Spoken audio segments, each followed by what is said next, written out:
তোমাদের জীবনের ভিত্তিপ্রস্তর স্থাপন হচ্ছে, ভিত্তি সততার, ভিত্তি সংস্কৃতির, ভিত্তি সহমর্মিতার, ভিত্তি পরস্পরকে সম্মানের, ভিত্তি নিয়মানুবর্তিতার, অধ্যবসায়ের। আমাদের বাংলাদেশে 28% শিশু জনসংখ্যার, এবং শিশুরাই জাতির ভবিষ্যৎ। তোমরা জাতির ভবিষ্যৎ, তোমরাই আগামীর বাংলাদেশ, এবং তোমরা আগামী দেশ গড়ার মহান সৈনিক।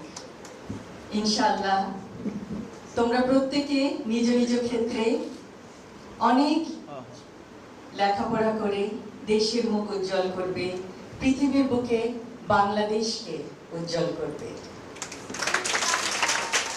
সকলকে ধন্যবাদ। আল্লাহ।